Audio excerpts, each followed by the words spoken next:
देखो साक्षी, last class में हमने कॉन्फर्मर्स किए एंड कॉन्फर्मर्स में हमने ये कहा कि भाई सबसे पहले हमने सॉहर्स प्रोजेक्शन किया, हमने इथेन के कॉन्फर्मर्स बनाए।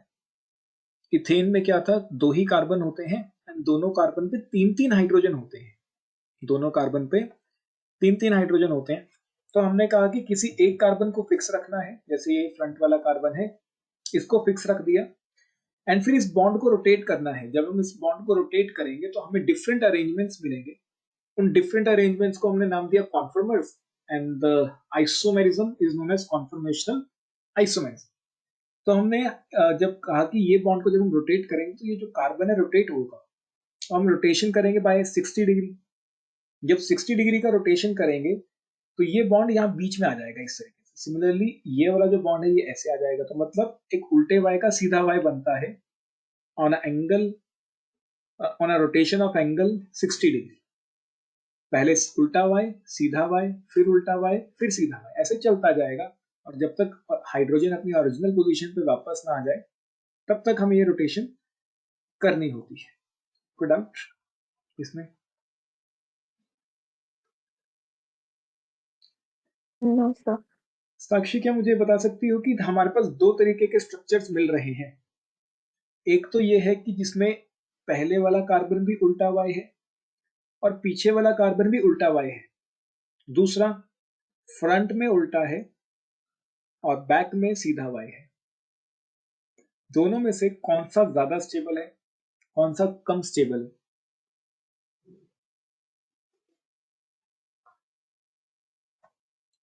कुछ आइडिया इसके बारे में? कौन सा ज्यादा स्टेबल होगा, कौन सा कम स्टेबल होगा?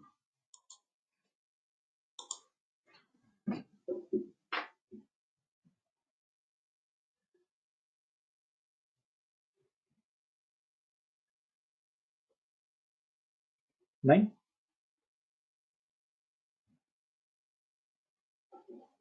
No sir.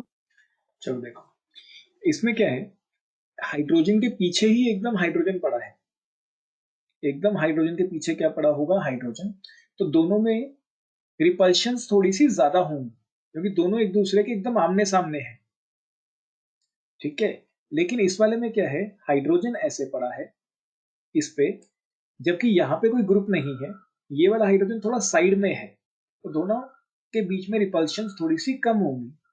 क्यों? क्योंकि इसके आमने सामने कोई नहीं है, साइड में है। तो यहाँ पे आमने सामने है, हर एक एटम आमने सामने है। ध्यान से देखो, हर एक एटम, ये वाला एटम इसके सामने, इसके सामने ये वाला, तो हर एक एटम आमने सामने है, तो इसमें रिपल्शन बहुत ज्यादा होंगी। कंपैरेटिवली इसमें रिपल्शन कम होगी क्योंकि इसके सामने कुछ भी नहीं है, ये तो किसी और ही एंगल पे पड़ा है। क्लियर या नहीं?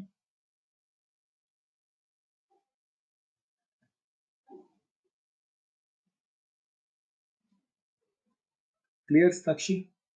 कुछ समझ आया? सर एक बार लास्ट पॉइंट बताना, पहले वाला तो आ गया। देखो, इसमें क्या है कि ये एकदम आमने सामने है। आमने सामने है तो ज्यादा रिपल्शन है, हर एक ग्रुप एक दूसरे के आमने सामने है। आमने सामने होगा तो रिपल्शन ज्यादा होंगी। इसमें क्या है, ये वाला ग्रुप ऊपर की तरफ है तो ये वाला ग्रुप थोड़ा साइड में है। साइड में होने के कारण आमने सामने नहीं है, इवन इसके सामने कुछ भी नहीं है, ये खाली जगह है। ठीक है, मतलब आमने सामने ग्रुप्स नहीं है। जब आमने सामने ग्रुप्स नहीं होंगे तो वो स्टेबल स्ट्रक्चर होगा, जबकि आमने सामने जब ग्रुप्स आएंगे तो वो एक अनस्टेबल स्ट्रक्चर बनेगा। इसकी स्टेबिलिटी कम है, इसकी स्टेबिलिटी ज्यादा है। क्यों? क्योंकि यहाँ रिपल्शंस कम है, यहाँ रिपल्शंस ज्यादा है। ये आया समझ या नहीं? Yes sir. ठीक, तो ऐसे स्ट्रक्चर को हम बोलते हैं स्टैगर्ड। ये है एक्लिप्स्ड, ये क्या है, एक्लिप्स्ड।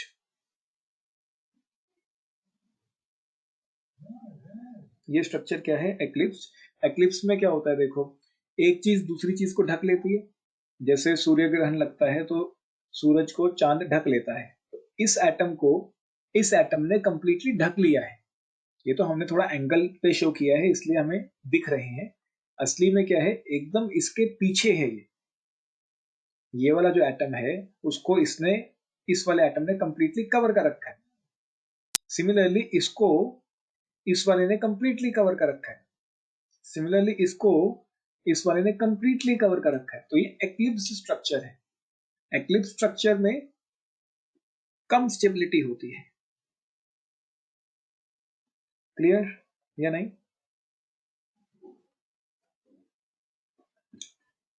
Yes sir. और इसके अंदर इसको हम बोलेंगे स्टैगर्ड। ये स्टैगर्ड है।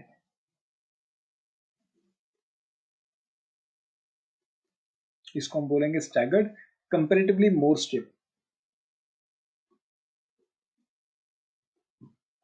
तो हमारे पास जब हम इथेन में रोटेशन कर रहे हैं तो एक एक्लिप्स स्ट्रक्चर बनेगा, फिर एक स्टैगर्ड बनेगा, फिर एक एक्लिप्स बनेगा, फिर एक स्टैगर्ड बनेगा, तो चलता जाएगा।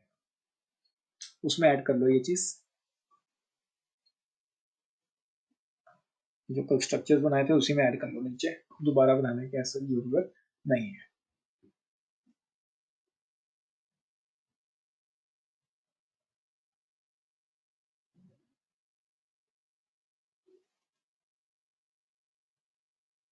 सर डाल। उसके बाद हमने ये सॉहर्स प्रेजेंटेशंस बनाई थी for butane by rotation along C2C3 bond. सच ये कंपाउंड नंबर 1 है, ये कंपाउंड नंबर 2 है, ये कंपाउंड नंबर 3 बनाया था हमने, फिर ये हमने बनाया compound number 4, compound number 5 and at last compound number 6। क्या मुझे इन 6 कंपाउंड्स का स्टेबिलिटी ऑर्डर बता सकती हो? कौन सा स्टेबल, इक्वली स्टेबल है, थोड़ा सा कम स्टेबल कौन सा है? या एक काम करो, यहाँ पे स्टेबिलिटी ऑर्डर हम नहीं समझेंगे, हम एक नया प्रेजेंटेशन बनाते हैं, फिर उसमें स्टेबिलिटी ऑर्डर करेंगे, उससे देखना ज्यादा आसान होगा।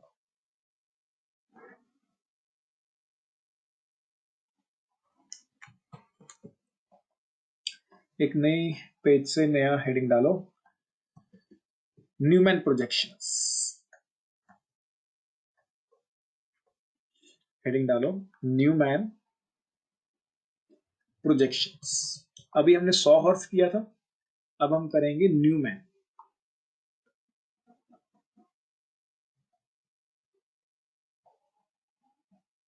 न्यूमैन डबल एन आता है, प्रोजेक्शंस।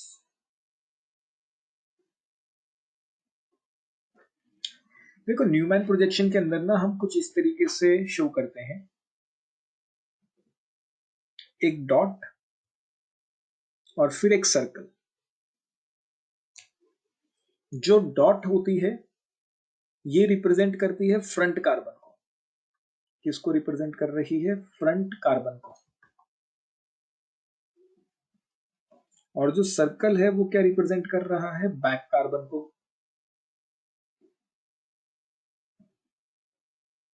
जो डॉट है वो रिप्रेजेंट करती है फ्रंट कार्बन को, और जो सर्कल है वो रिप्रेजेंट करता है बैक कार्बन को। अब फ्रंट कार्बन के साथ ध्यान से देखो, 3 बॉन्ड लगे हैं। मैं इस वाले स्ट्रक्चर की बात कर रहा हूं पहले, इस वाले की। इस पे 3 बॉन्ड्स लगे हैं उल्टे वाई की फॉर्म में। तो हम एक काम करते हैं, इस पे 3 बॉन्ड्स बना देते हैं उल्टे वाई की फॉर्म में। Good out.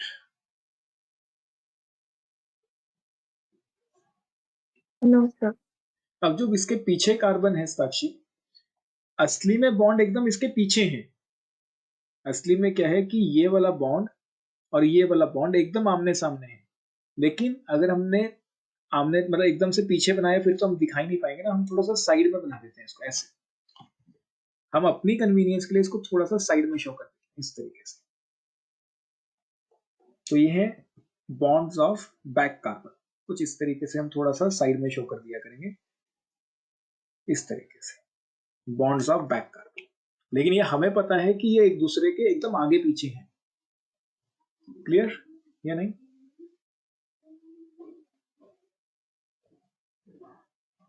Yes sir.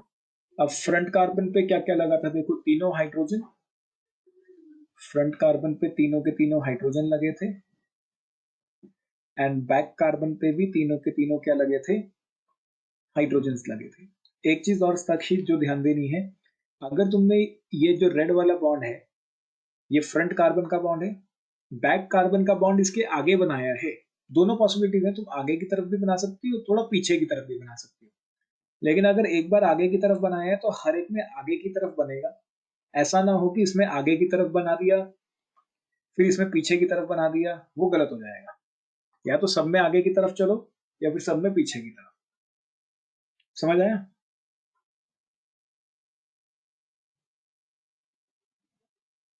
Yes sir. And फिर जब हम इसको इसमें मतलब ये हो गया हमारा एक्लिप्स्ड वाला फॉर्म। ये कौन सा फॉर्म हो गया? एक्लिप्स्ड फॉर्म हो गया। अब स्टैगर्ड हम कैसे बनाएंगे? देखो स्टैगर्ड के अंदर अपने पास वही एक पहले फ्रंट कार्बन बना लेते हैं डॉट से, फिर एक बैक कार्बन बना लेते हैं by a circle. Front carbon पे 3 बॉन्ड्स हैं जो उल्टे वाई की फॉर्म में है,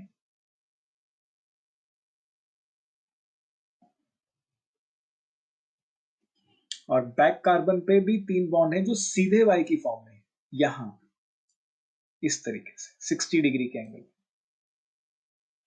क्लियर या नहीं?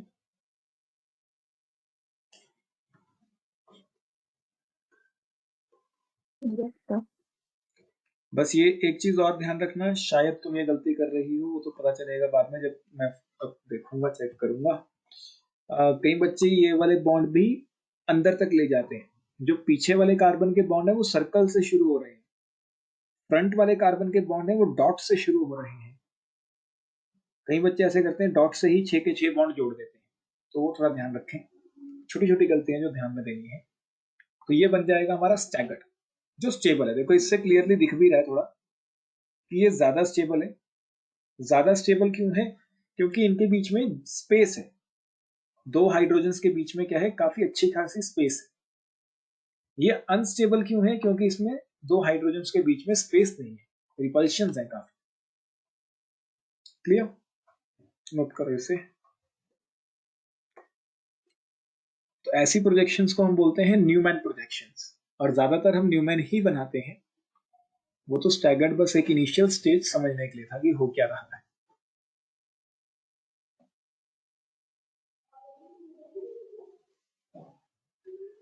सर न्यूमैन प्रोजेक्शन सिर्फ एक्लिप्स पे है। नहीं नहीं, ये स्टैगर्ड भी तो है। देखो ये रहा स्टैगर्ड, ये स्टैगर्ड वाला ही तो है। देखो एक्लिप्स वाले का एक्लिप्स फॉर्म बना दिया, स्टैगर्ड वाले का स्टैगर्ड फॉर्म बना लिया। नहीं? Yes sir.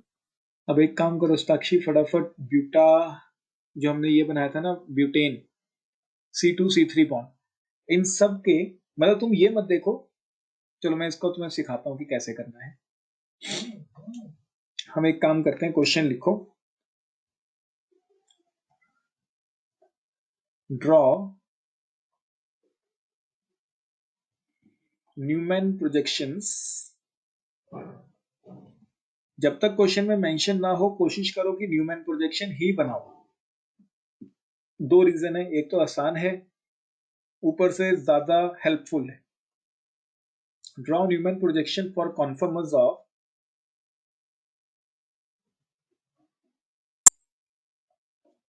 Butane obtained by rotation along C2C3 bond. देखो फिर से वही चीज है, हमें पता है कि हमारा ब्यूटेन क्या है, C2C3 अगर हम बात करें तो ये C2C3 हो गया, इसके साथ भी एक CH3 लगा है, इसके साथ भी एक CH3 लगा है, और 2 हाइड्रोजन लगे।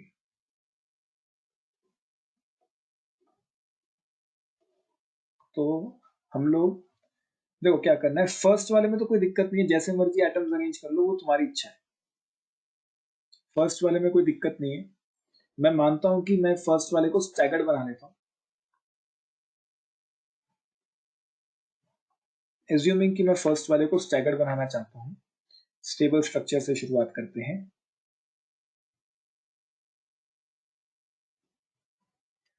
ठीक है, अब देखो मैंने क्या किया, फ्रंट वाले को फिक्स कर रहा हूं, इसको मैं फिक्स करूंगा और मैं बैक वाले को ही रोटेट करूंगा। फ्रंट वाले पे एक CH3 लगा है, वो कहीं पे भी लगा दो, पहले केस में कहीं पे भी लगा दो, कोई दिक्कत नहीं है। 2 H लगे हैं तो मैंने फिक्स कर दिया कि भाई अब मेरे हर एक स्ट्रक्चर में ये कंडीशन तो फिक्स रहेगी।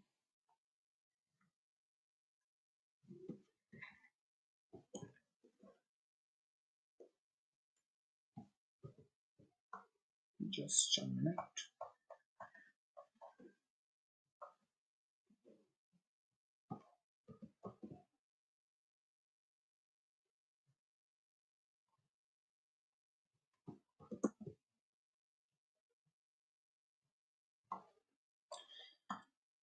देखो ये तो हो गया हमारा।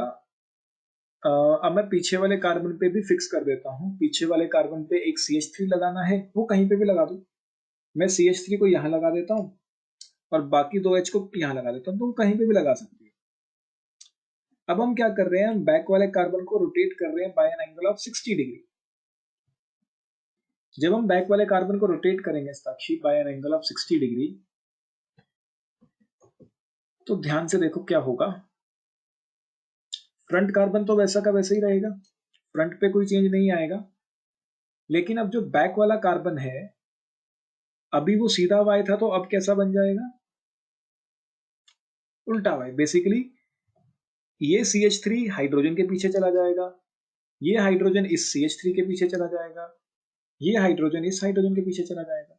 जो CH3 था वो यहां कहीं आ जाएगा, जो हाइड्रोजन था वो यहां कहीं आ जाएगा,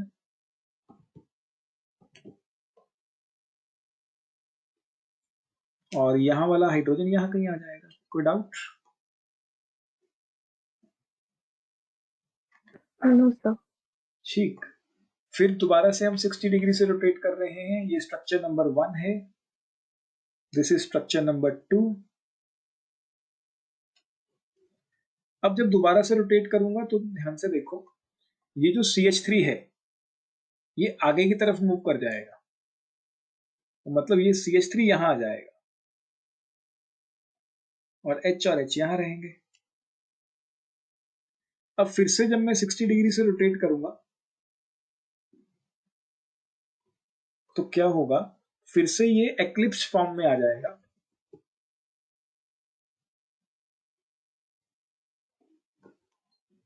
फ्रंट वाले कार्बन पे तो एटम सेम रखने हैं, पीछे वाले पे ही चेंजेस होने हैं जो भी होने हैं।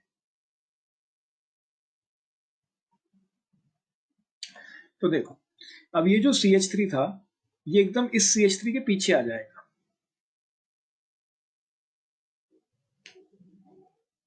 और H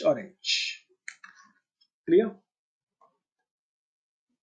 अब फिर से 60 डिग्री से रोटेशन करूंगा तो जो CH3 है वो यहां आ जाएगा, और H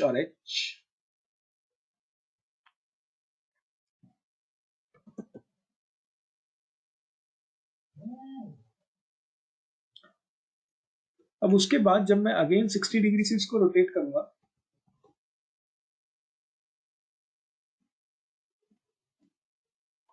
तो देखो क्या होगा, ये जो CH3 है वो यहां आ जाएगा, ये H आगे चला जाएगा, ये H यहां चला जाएगा। कोई डाउट? 6 स्ट्रक्चर्स मिल जाएंगे। पर ये स्टेबल वाला नहीं बनना था नेक्स्ट, नेक्स्ट जो वाला, मैं लास्ट में बनाया है। ये स्टेबल वाला आना था, मतलब एक और बनना है इसके बाद। नहीं सर, ये सेम ही, मतलब हमने ऊपर भी इक्लिप्स ही बनाया है, नेक्स्ट स्टेबल वाला नहीं होना चाहिए, स्टैगर्ड सॉरी। नहीं बच्चे देखो, ये स्ट्रक्चर नंबर 1 है जो स्टेबल है, फिर ये बना है स्ट्रक्चर नंबर 2, ये स्ट्रक्चर नंबर 3 है जो स्टेबल है, फिर ये स्ट्रक्चर नंबर 4 है जो फिर से अनस्टेबल है, फिर एक स्ट्रक्चर नंबर 5 बना जो स्टेबल है, स्टैगर्ड, एंड स्ट्रक्चर नंबर 6 जो फिर से अनस्टेबल बना। अब अगर इसको फिर से रोटेट करोगे तो स्ट्रक्चर नंबर 1 पे वापस आ जाओ, CH3 वापस अपनी पोजीशन पे आ जाएगा। क्लियर या नहीं? Yes sir. पहले ये नोट करो, फिर इसके हर एक स्ट्रक्चर के नीचे 2 to 3 लाइन, या छोड़ो मैं लिखवाई देता हूँ, बाद में आराम से नोट करना, तो अपने कॉपी में उस हिसाब से लिखना। साक्षी, ये स्ट्रक्चर नंबर 1 to 6 में से सबसे ज्यादा स्टेबल और सबसे कम स्टेबल स्ट्रक्चर बताओगी? स्टेबिलिटी ऑर्डर अरेंज करना है बेसिकली हमारा अगला काम। क्या है? इन 6 के 6 स्ट्रक्चर्स को स्टेबिलिटी ऑर्डर में अरेंज करना।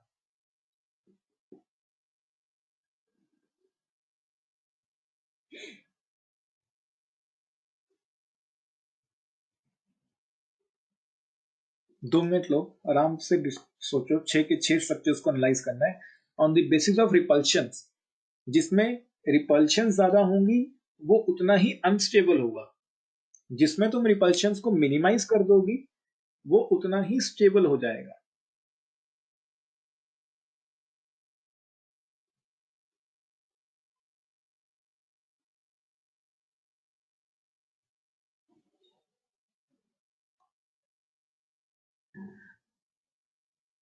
स्ट्रक्चर नंबर 1 से शुरू करते हैं। देखो, मिथाइल मिथाइल ग्रुप यहाँ पे सबसे मेन है, क्योंकि यही दो बड़े बड़े ग्रुप्स हैं। ये दो बड़े बड़े ग्रुप्स एकदम जितना दूर हो सकते हैं उतना दूर है ना। बेसिकली हम क्या कह सकते हैं कि इस स्ट्रक्चर की अगर हम बात करते हैं तो इस स्ट्रक्चर में दो मिथाइल ग्रुप्स हैं, बोथ बल्कि ग्रुप्स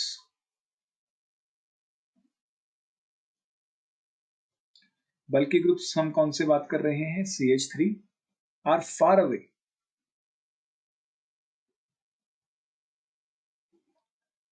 अगर ये बहुत दूर दूर हैं तो मिनिमम रिपल्शंस,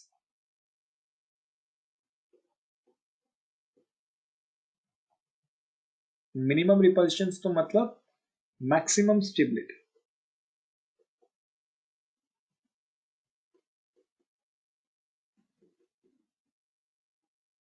कोई doubt? No sir.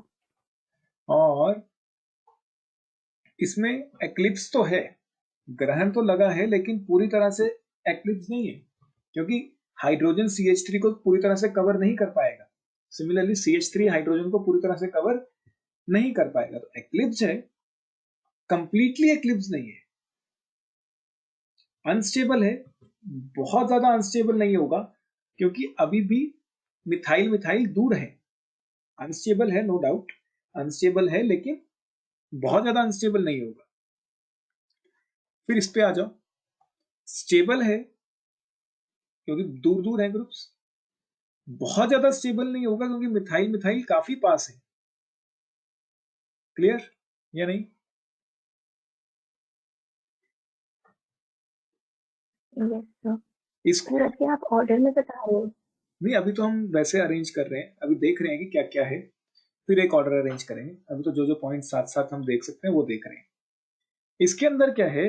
Both CH3 बहुत पास है, बोथ बल्कि ग्रुप्स, जो हमारी मेन ऑब्जर्वेशन है कि both bulky groups maximum close to each other,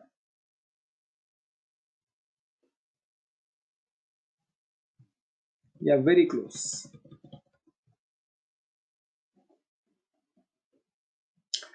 तो हम यहां पे कह सकते हैं बहुत ज्यादा रिपल्शन होंगी, maximum repulsions, minimum stability.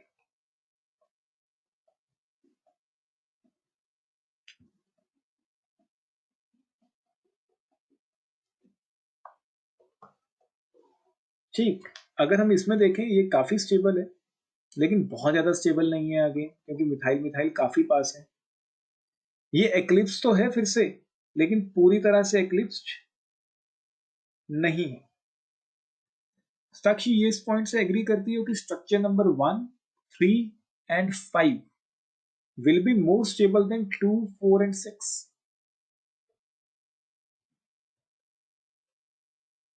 Yes sir. है ना। तो हम अगर स्टेबिलिटी ऑर्डर की बात करते हैं,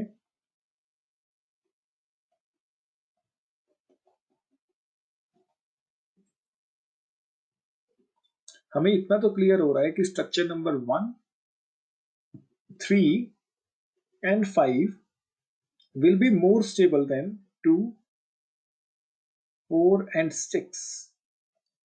ऐसा क्यों? क्योंकि ये सब स्टैगर्ड हैं और ये सब एक्लिप्स हैं। हमने इसको कैसे अरेंज किया कि भाई ये सब स्टैगर्ड फॉर्म में थे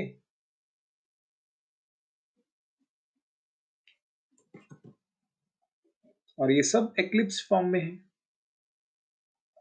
And we know staggered is more stable than eclipsed due to the repulsions in eclipsed। अब इन तीनों में से भी सबसे ज्यादा स्टेबल कौन निकला? नंबर 1। क्यों? क्योंकि उसमें बल्कि ग्रुप एकदम दूर दूर है। तो हमने इन तीनों में से भी ढूंढा हुआ है कि 1 वाला सबसे ज्यादा स्टेबल है। तो बात रह गई 3 और 4 की। सिमिलरली इन तीनों में से भी हमने ये ढूंढ लिया है कि स्ट्रक्चर नंबर 4 लीस्ट स्टेबल है। लीस्ट स्टेबल क्यों है? क्योंकि मिथाइल बहुत पास पास है। तो 135 में कौन से वाला? अच्छा 135। हाँ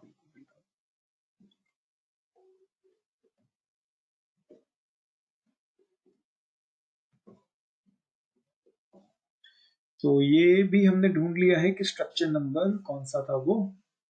4। स्ट्रक्चर नंबर 4 लीस्ट स्टेबल है। स्ट्रक्चर नंबर 4 लीस्ट स्टेबल है।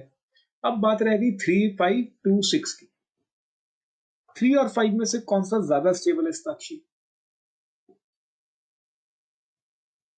या इक्वली स्टेबल है? सिमिलरली 4, 6 4, 6 नहीं, 2, 6।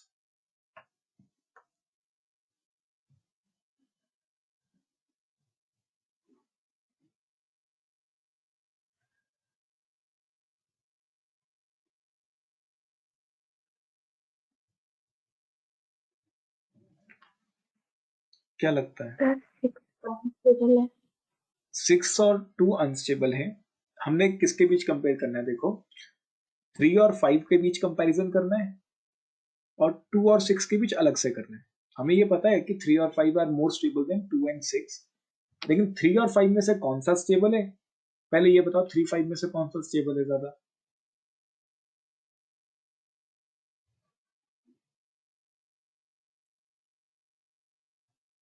सर 3, 5 का तो नहीं पता, बट शायद 2 और 6 में से 6 ज्यादा स्टेबल है। क्यों? मिथाइल ग्रुप ज्यादा दूर है। यहाँ पे भी तो उतनी ही दूर है बच्चे। बेसिकली है तो ये आगे पीछे ही ना, ये तो हम बनाने के लिए थोड़ा सा इधर को दिखा रहे हैं। है तो ये हाइड्रोजन के पीछे ही, ये भी हाइड्रोजन के पीछे ही है एकदम। यहाँ पे भी हाइड्रोजन के पीछे है, यहाँ पे भी एकदम हाइड्रोजन के पीछे है। ध्यान से देखो साक्षी, 2 और 6 एक दूसरे की मिरर इमेजेस है। देखो ध्यान से,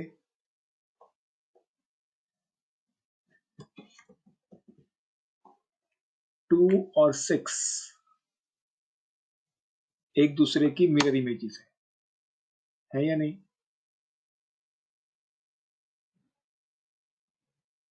यस सर। तो ये इक्वली स्टेबल है। मैं ये नहीं कहूंगा कि मिरर इमेजेस है तो इक्वली स्टेबल है। बेसिकली H और CH3 एकदम आगे पीछे, HCH3 एकदम आगे पीछे। यहाँ पे भी तो सेम ही है, HCH3 HCH3, और एंगल में भी कोई फर्क नहीं है। 120 डिग्री का एंगल इनके बीच है, 120 डिग्री का एंगल इनके बीच है।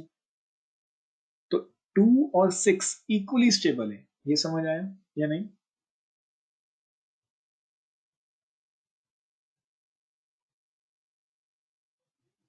नहीं आया समझ साक्षी? सर आ गया।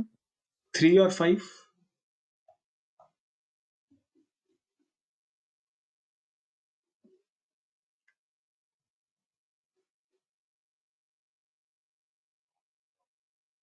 3 और 5 सर भी वो भी इक्वली स्टेबल है। बिल्कुल।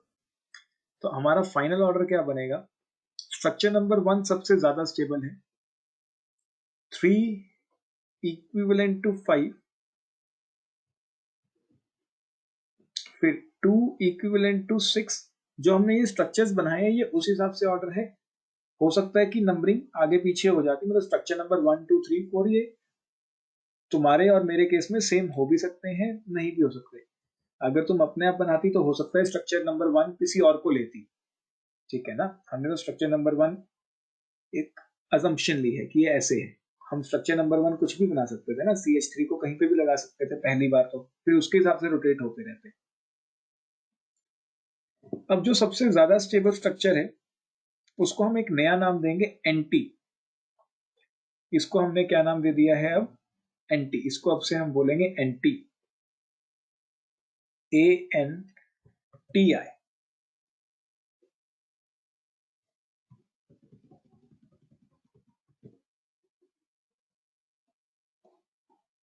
एंटी क्यों? क्योंकि CH3 एकदम ऑपोजिट है, इसलिए उसको हमने क्या नाम दे दिया? एंटी। इसको हमने एक्लिप्स रखा स्ट्रक्चर नंबर 2 को, लेकिन जो लीस्ट स्टेबल स्ट्रक्चर है उसको भी हम एक नया नाम देंगे फुली एक्लिप्स्ड, क्योंकि पूरा ग्रहण लग चुका है।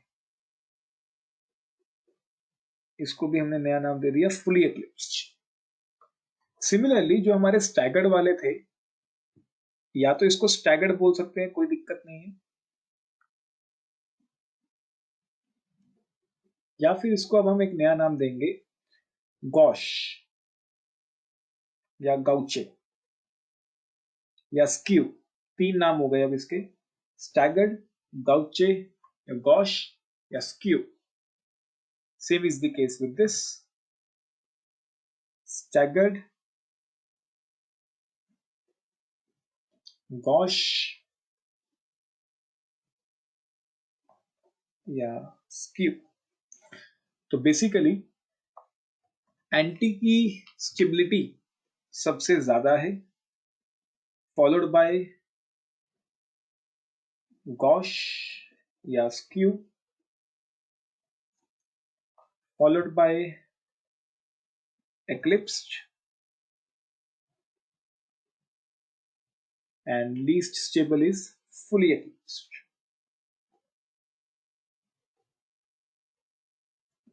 क्लियर साक्षी या नहीं?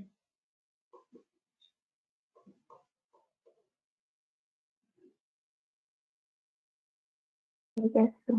करो नोट, बनाओ ये सब डायग्राम्स। ये ऊपर क्वेश्चन लिखा था उस टाइम?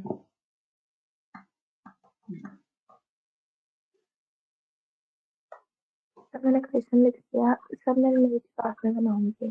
बाद में बनाऊंगी, ठीक है। मतलब PDF फॉरवर्ड कर दूंगा तो वहां से आराम से बना लेना। एंड अगर हम इसकी एनर्जी डायग्राम बनाने की कोशिश करें, ठीक है, तो एक बार पेपर में इसका एनर्जी डायग्राम आया हुआ तो वो थोड़ा ध्यान से देखो कैसे। बहुत इजी है वैसे। जो सबसे ज्यादा स्टेबल होता है उसकी एनर्जी कम होती है या अनस्टेबल वाले की एनर्जी कम होती है?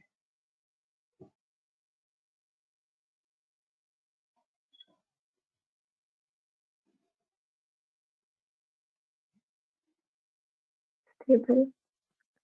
स्टेबल वाले की एनर्जी कम होती है ना। तो जो 6th वाला है उसकी एनर्जी सबसे ज्यादा होगी, तो हम एक पॉइंट रखते हैं ये,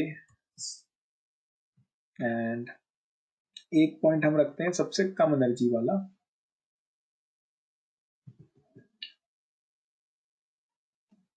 कोई भी रख लो सबसे कम एनर्जी, यहां से शुरू कर लेते हैं।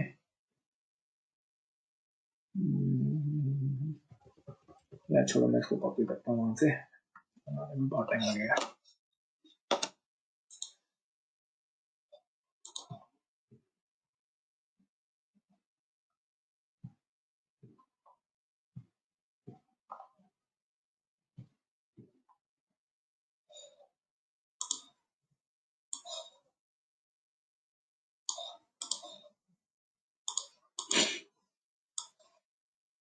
ये देखो साक्षी,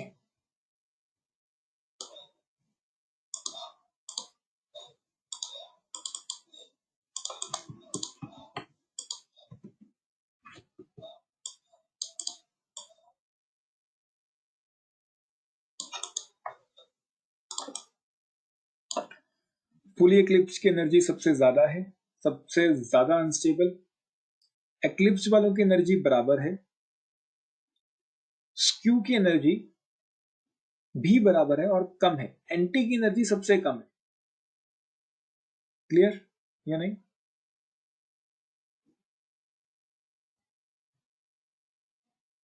Yes, sir. तो मतलब इनवर्स ऑर्डर है। हाँ, energy is inversely proportional to stability. कम एनर्जी ज्यादा स्टेबिलिटी। एंटी एकदम कोने में है, मतलब तुम्हें ध्यान में होना चाहिए कि एंटी हमेशा लोएस्ट एनर्जी वाला रहेगा, ओरिजिन हाईली स्टेबल। एक्लिप्स की एनर्जी बराबर रहेगी, ये इक्वल एनर्जी के हैं, मतलब जब लाइन बना के बना लेना थोड़ा सा। फुली एक्लिप्स की एनर्जी थोड़ी ज्यादा है, एंड स्क्यू वाले ये होते हैं मिनिमा वाले। तुम्हें वैल्यूज याद नहीं करनी है, ये वैसी है, वैल्यूज को स्किप कर देना, बस ये डायग्राम थोड़ा सा देख लेना, कॉपी में बना लेना। ठीक है, जब ये साथ में स्ट्रक्चर बनाओगे उसी के साथ हम आगे शुरू करते हैं। एंटी की तो 0 है। एंटी की 0, बेसिकली इन्होंने 0 से शुरुआत की है, असली में 0 एनर्जी नहीं है।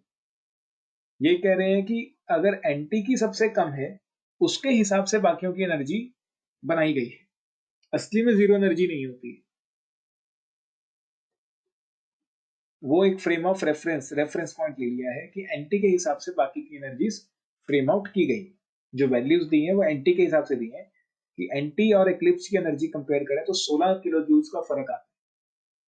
खैर हमें वैल्यूज तो याद ही नहीं करनी है, इसलिए ये याद रखो कि values are with respect to anti, कि एंटी के हिसाब से एक्लिप्स इतना ज्यादा एनर्जेटिक है, एंटी के हिसाब से फुली एक्लिप्स इतना ज्यादा एनर्जेटिक है। वो इस तरीके से डायग्राम बनाया गया है। क्लियर? Yes, sir. ठीक, ये हो गया खत्म पूरा एल्केन्स, कंप्लीट एल्केन्स। अब जाके खत्म। हमने एल्केन्स शुरू तो नहीं किया था ना? No, sir. ठीक, तो हेडिंग डालो alkanes.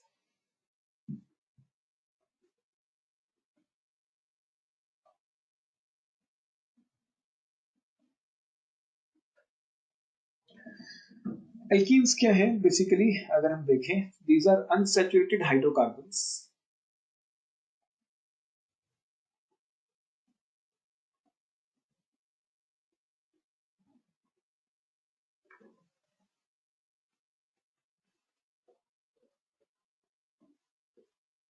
with double covalent bond, with double covalent bond having general molecular formula। क्या होता है इनका general molecular formula? CnH2n. having general molecular formula CnH2n, and first member of alkene series C2H4. n की value हमें 2 put करनी पड़ती थी, C2H4, जिसको हम IUPAC के अकॉर्डिंग देखें तो इथीन, एंड अगर कॉमन नेम के अकॉर्डिंग देखें तो क्या नाम दिया था इसको?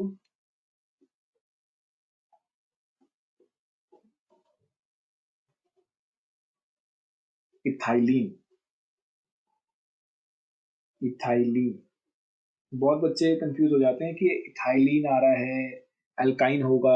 ये एल्कीन का ही, इथीन का, पर्टिकुलरली इथीन का कॉमन नेम है इथाइलिन या इथिलीन। ठीक है, बाकी तो तुम कर लोगी, बाकियों के कॉमन नेम्स नहीं है असली में, तो इसका कॉमन नेम याद रखना है, इथीन का common name ethylene.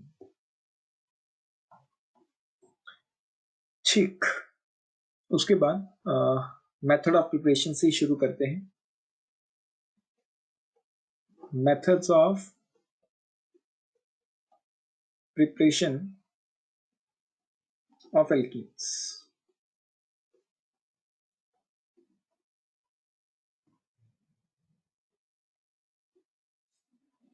Methods of preparation of alkenes के अंदर पहले एक काम करो, ऊपर नोट कर लो ये वाला छोटा सा टॉपिक, या ये बाद में करना है नोट? मेरे ख्याल से ज्यादा हो जाएगा लिखने वाला। ऐसा कर लिया। कर लिया ना। पहले वाले के लिए कुछ पेजेस छोड़ दो जो कॉन्फर्मर्स वाला टॉपिक रहा है, इसको आराम से आगे करते हैं। Methods of preparation of alkenes के अंदर सबसे पहला है बाय हाइड्रोजनेशन ऑफ अल्काइंस।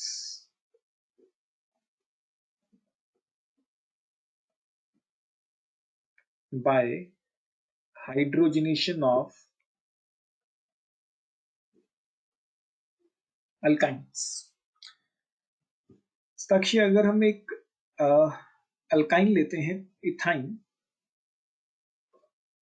इसको हाइड्रोजन से रिएक्ट कराओ इन प्रेजेंस ऑफ निकल, तो क्या होगा? क्या ये रिएक्शन एल्कीन पे रुकती है या नहीं? नहीं सर। ये सीधा सीधा कहाँ जाते थी? एल्कीन तक। हमने पढ़ा था कि इसको बीच में नहीं रोका जा सकता। इनिशियली एल्कीन बनता है लेकिन वहां पे रिएक्शन रुकती नहीं है, एंड ट्रिपल बॉन्ड सीधा कन्वर्ट हो जाता है सिंगल बॉन्ड के अंदर।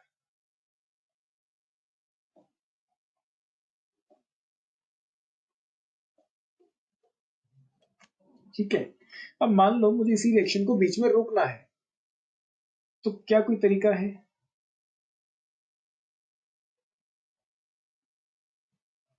तभी ये जो बीच में ऊपर हमने लिखा कि एल्कीन पे नहीं रुक रही है रिएक्शन, किस कारण नहीं रुक रही होगी?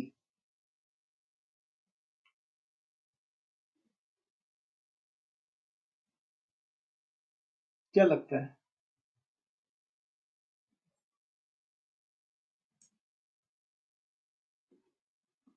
कि ये रिएक्शन बीच में क्यों नहीं रुकी?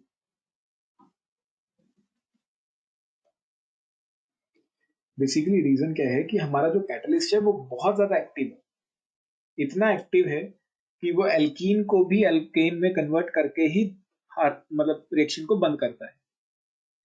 कैटलिस्ट एक्टिव होने के कारण रिएक्शन एल्कीन पे नहीं रुकती है।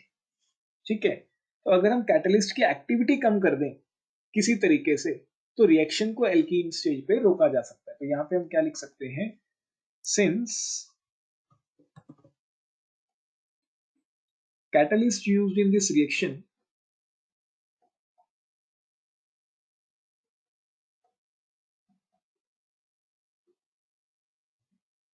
is highly active,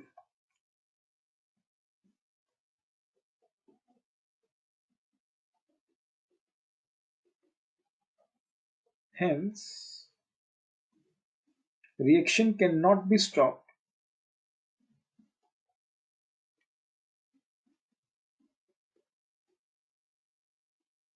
at stage of alkenes.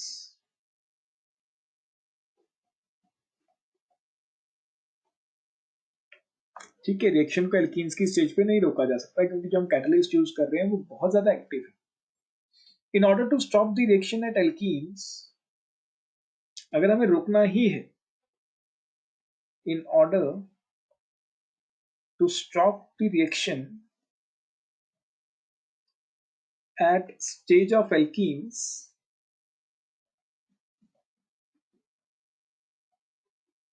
we must reduce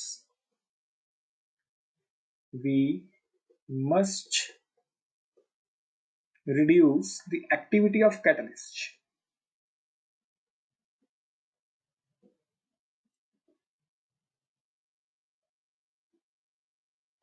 और इसको करने का एक ही तरीका है, that is we have to poison the catalyst. हमें क्या करना होगा? पॉइजन करना होगा catalyst. We have to poison the catalyst. Poison मतलब उसकी एक्टिविटी कम करनी होगी।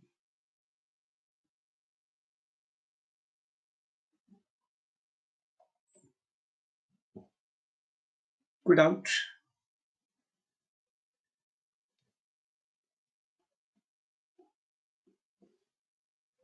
सर इनका एग्जाम्पल क्या है? बिल्कुल। तो कॉमनली यूज पॉइजन जो हम यूज करते हैं वो होगा हमारे लिए sulphur, carbon, quinoline,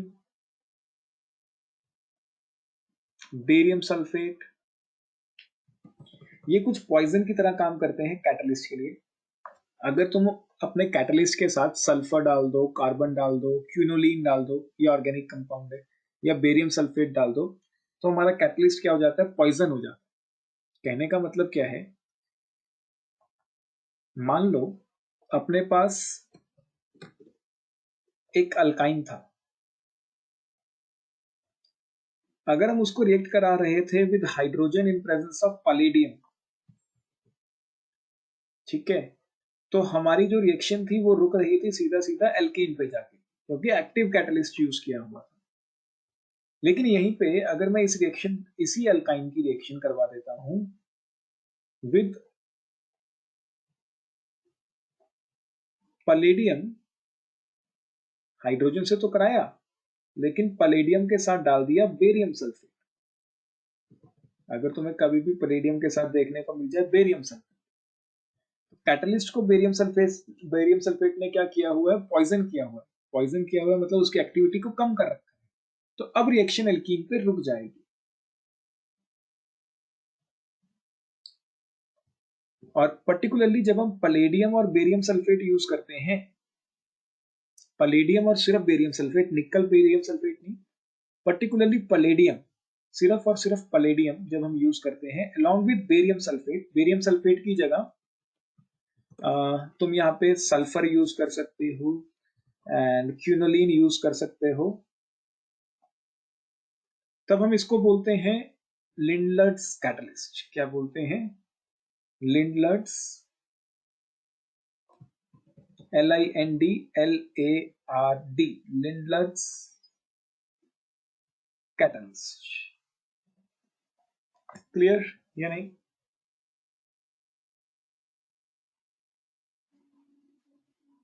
Yes, sir. तो लिंडलर्स कैटलिस्ट क्या है? Palladium poisoned with barium sulphate.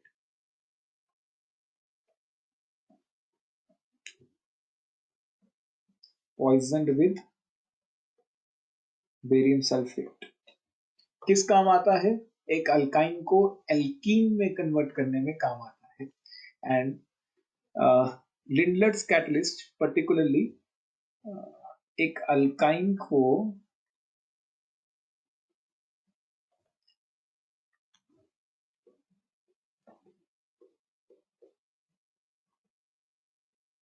Cis alkene में कन्वर्ट करता है। अगर हम स्टीरियोकेमिस्ट्री की बात करें तो सिस एल्कीन्स बनते हैं। सिस एल्कीन्स का मतलब जो नए हाइड्रोजन्स आएंगे वो सेम साइड पे आएंगे। सिस एल्कीन का मतलब इस रिएक्शन में जो नए हाइड्रोजन्स आएंगे वो सेम साइड पे आएंगे। क्लियर या नहीं?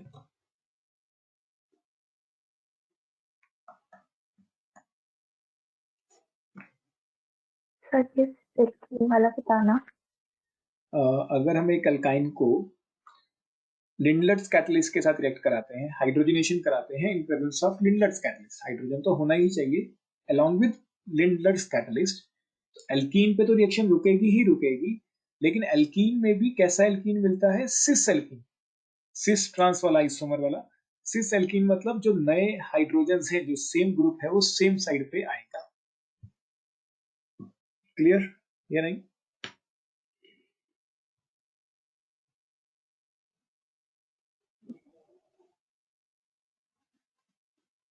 नहीं क्लियर हुआ साक्षी?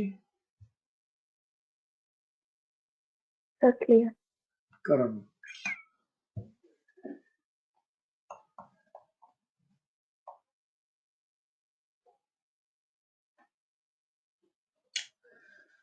अरे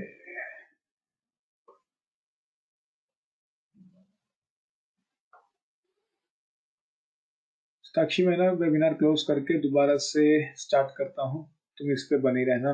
रिकॉर्डिंग नहीं हो रही थी, रिकॉर्डिंग बंद हो गई थी बीच में कहीं पे, तो दोबारा से रिस्टार्ट करना होगा।